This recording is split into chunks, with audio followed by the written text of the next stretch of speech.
What's up, guys? I'm back with another video, and let's get into it. So, a generous man will prosper. He who refreshes others will himself be refreshed. People curse the man who hoards grain, but blessing crowns him who is willing to sell. He who seeks good finds goodwill, but evil comes to him who searches for it. Whoever trusts in his riches will fall, but the righteous will thrive like a green leaf. He who brings trouble on his family will inherit only wind, and the fool will be servant to the wise. The fruit of the righteous is a tree of life, and he who wins souls is wise. Let's focus in on that one right there. 30. The fruit of the righteous is a tree of life, and he who wins souls is wise. I think what that means right there is that if you birth children, right, the tree of life, I think that means birthing children. The fruit of the righteous is a tree of life. So you gain the fruit of the righteous if you spread on life and have kids.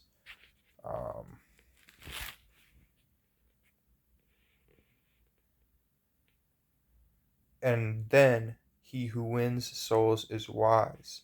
So basically, it's just doing what God is telling us, right? At a certain point, He wants us to reproduce, uh, to be fruitful with our children. So I'm just kind of connecting that link right there. And their souls is wise. So, all right, 31. If the righteous receive their due on earth, how much more the ungodly and the sinner? Okay. The righteous hate what is false, but the wicked bring shame and disgrace. So that one right there, the righteous hate what is fake. That's saying that like people that believe in the Bible, in God, in Jesus, um, they hate things that are false. Like they hate things that are not true. But the wicked, which is essentially the devil, um, brings shame and disgrace. So that's basically just what the wicked figure is shame, disgrace. Um, but the righteous hate what is false. So this might sound extreme, but like hate anything besides this, right? Like this is the original knowledge. Um, a lot of things come out of it, uh, but people don't give credit back to God, Jesus Christ. Uh, they don't always give back to it, but it's like this Holy Bible goes throughout everything. Uh, it kind of like so many things from the Bible are already out there. Um, Once you read the Bible, you'll make the connections. But yeah, basically, just here's one more that I saw. A man's riches may ransom his life, but a poor man hears no threat. So basically, saying a man that has money, it could potentially ruin his life. Um, so a poor man hears no threat to that situation. Let's see. One man pretends to be rich, yet has nothing. Another pretends to be poor, yet has great wealth. That one is very big. That's a very big one. One man pretends to be rich, yet has nothing. Another pretends to be poor, yet has great wealth. That's a very true one. That's a very true one. He who guards his lips guards his life, but he who speaks rashly will come to ruin. That's a very good one. Dishonest money dwindles away, but he who gathers money little by little makes it grow. Very good. That's a very good one. Um, he who scorns instruction will pay for it, but he who respects a command is rewarded. Very good one. The teaching of the wise is a fountain of life. Good understanding wins favor, but the way of the unfaithful is hard. Okay. The way of a fool seems right to him, but a wise man listens to advice. It's a good one right there. A fool shows his annoyance at once, but a prudent man overlooks an insult. I actually had a question about this one, guys. Uh, so a fool shows his annoyance at once. So I understand what that means. It's basically saying somebody who just gets annoyed easily is a fool. But a prudent man overlooks an insult. So I'm wondering what the word prudent means. Prudent. But a prudent man overlooks an insult. So I understand the sentence besides the word prudent. I just need a refresher on what that one means. So yeah, basically, truthful witness gives honest testimony. Okay. A truthful witness gives honest testimony, but a false witness tells lies. Reckless words pierce like a sword, but the tongue of the wise brings healing. Truthful lips endure forever, but a lying tongue lasts only a moment. That's a true one. It's a very true one right there. There is deceit in the hearts of those who plot evil, but joy for those who promote peace. Very good. No harm befalls the righteous, but the wicked have their fill of trouble. The Lord detests lying lips, but he delights in men who are truthful. A prudent man keeps his knowledge to himself, but the heart of fools blurts out folly. So I'm starting to think that a prudent man just means like a proper man, or just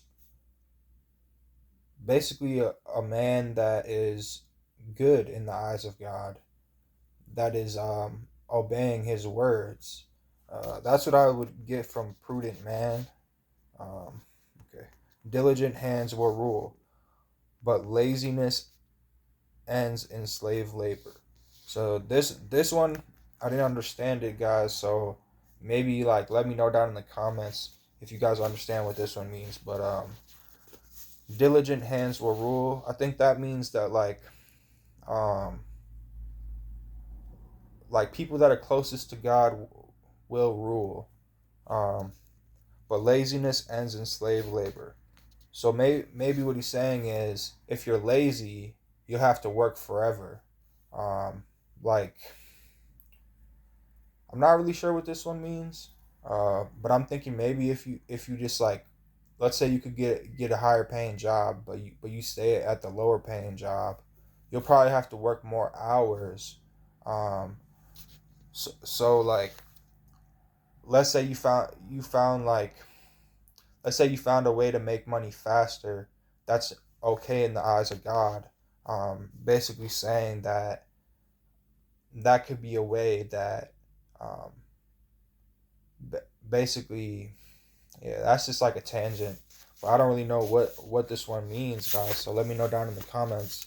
Um, an anxious heart weighs down. An anxious heart weighs a man down, but a kind word cheers him up. An anxious heart weighs a man down, but a kind word cheers him up. So basically, I get this one, guys. This one is kind of saying like an anxious heart uh will feel down. So someone who's anxious, they're gonna feel down. But a kind word cheers him up. So basically it's just like this inevitable thing that Basically, when you think too much, you start to feel down, but someone's kind words will bring you out of that, and then it's just like an escape. um, so an anxious heart, someone who has a good heart but they're a little bit worried, um, they're going to feel down because of you know you're overthinking something and then you're always thinking about it down. But the kind words cheer him up. So basically saying that that's the man or woman that needs the kind words the most, to bring them out of that, so we can all just improve. Like, you'll never understand what your words really mean to somebody. um, the words you have an impact, and it's easy to say negative words, but it's harder to say kind words. But if you can say kind words and cheer somebody up, then you should do it. Um, because it's really not that much harder. It's just you have to come up with something on the spot, uh, to say to them that's authentic. That's not just something that's like a catchphrase. Like, you're thinking of words for them. Like, you're sort of like guiding them in a way. Like, you're just taking them under your wing and like giving them kind words, and then they'll probably respond and say like what they have to say. So the lazy man does not roast his game, but the diligent man prizes his possessions. This is another one, guys. I wanted number 27. I wanted you guys to let me know what you think about this one and explain it to me. What does this mean exactly? In the way of righteousness there is life. Along that path is immortality. Immorality. In the way of righteousness there is life. Along that path is immorality. So once again, guys, this is referring, this one goes very deep. Like, this might be the whole golden one on the entire page. 28. In the way of righteousness there is life. Along that path is immorality. So they say walking the path of Christ is a thin walk. Like, it's a thin path to Christ, right? So in the way of righteousness there is life. Along that path is immorality. Immortality. Okay, so immortality. So it is death. So that means death. So look at, in the way of righteousness there is life. So basically saying, if you do what's right, um, you're granted more life. You're not going to die like you do if you're sinning. So along that path is immortality. So people who aren't walking this thin walk with Christ, um, all the other paths are death. So basically, if that puts a picture in your mind, puts a big picture in my mind, because it's like you have this one walk with Christ, and then all these other paths are basically, um, you're not on that correct path. So there's only one path, really. There's only one path to be on, because all the other paths lead to death. Um, this is a very like this is like a very steady like idea, theme throughout the Bible, that you must be righteous, and if you are sinning, then you are going to eventually die, because the devil comes to hurt, steal, um, and kill, guys. I mean, that's the last one, is like, he comes to kill. Don't forget that, guys. The devil comes to kill. So that's basically what really rings true about that sentence. Um, so yeah, guys, let me know what you think down in the comments. That's about it for this video, And thanks for tuning in. Don't forget to like, comment, and subscribe. I'm out.